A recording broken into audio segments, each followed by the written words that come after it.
Being stoic is one of the most important aspect of becoming a masculine man. It's almost like a superpower. And I'm not saying that being stoic means be a machine without any emotion, don't feel any kind of feelings, reject all the emotions that you have. No. Being stoic means acknowledge the emotions, but be logical about certain situations. Don't let emotion control you. You are in control of your emotions. You are in control of your mind. You are in control of your words, the action that you take. Men in today's generation are so freaking weak, so fragile, so sensitive that they cannot control themselves, their response, their reaction, and they just get reactive about the slightest of the inconveniences that they face on a daily basis. That's a sign of a weak man. A strong man is grounded. A strong man is stoic. A strong man thinks on a long-term basis. He is not reactive. He thinks. He is logical about a particular situation. He does not let mind control him. He does not let his emotions control him. Being stoic gives you the ability to think clearly, to stay calm, to relax, to stay relaxed when the situation goes south.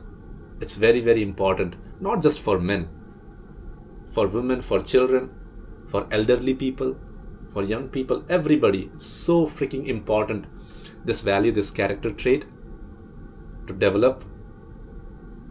It gives you the ability to think straight when the situation outside is not that much in your favor.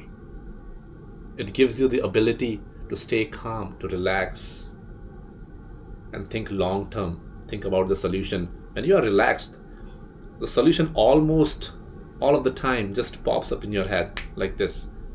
But when everything is jumbled in your head, when you're anxious, when you are in a rush, when you are not in a flow, just react to the situation. Just react to the situation. You are in that fight or flight mode. But when you are stoic, you know that in the end, the problem will get solved anyway. In the end, you will get out of that rut that you are in right now. It gives you the ability to think long term, and the solution just pops up out of nowhere. So, for me, I am practicing Stoicism as of lately, and I have about 6 things that I do on a daily basis that I've written here. And in this video, I'll tell you exactly how you can also benefit from the things that I do on a daily basis. If you want to get stoic, continue watching. First thing first, you gotta control what you can and let go what you cannot. In any kind of situation, either you can control it or you cannot control it. See, when other people are passing a judgment on you, when other people are criticizing you about something, about the thing that you're doing, about the way that you dress, about the way that you speak, about the thing that you are doing on a daily basis to improve your life, you are not in control of their mindset. You cannot change them. You cannot change their actions or their words, but what you can do is control your actions, your speech, your mind, not get affected by any external circumstances. When people are passing judgment to you, what you can do is you control your actions, you control your mindset, control your emotions. Do not let other people's judgment control how you feel. That's what you gotta do. Second thing is, just ask this to yourself whenever you are faced with some kind of emotionally intriguing situation. On a long-term basis, is this beneficial for me or is it destructive? For an example, if you eat junk food, once in a while, that's completely acceptable. When you are going out with your friends, with your family, once a week or once in 2 weeks, that's completely okay. Yeah, we need to satisfy our taste buds too. And also we should have a good time with our family, with our friends, with our loved ones. But if you do it every single day, if you eat junk food every single day, do you think it's gonna have benefit for your health on a long-term basis?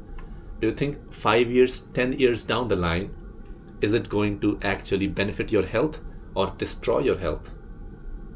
On a short-term basis, of course, it's gonna satisfy your taste buds. Of course, you're gonna feel full. But is it actually healthy? You know the answer, right? So you gotta ask this question whenever you are faced with dilemma, or whenever you are faced with some kind of emotionally intriguing situation. It'll help. The third thing that you gotta do is remember this phrase. Just repeat this phrase over and over to your head. This too shall pass. Whenever you are faced with some kind of situation, uncomfortable situation, just realize that this too shall pass. Everything is temporary, guys. Every single thing. 100 years, 200 years down the line, nothing's gonna be there. People that you know, everybody's gonna go away. Even you will not be there. Most of the things that has been created today will not stay the same 200 years down the line. So what's the point?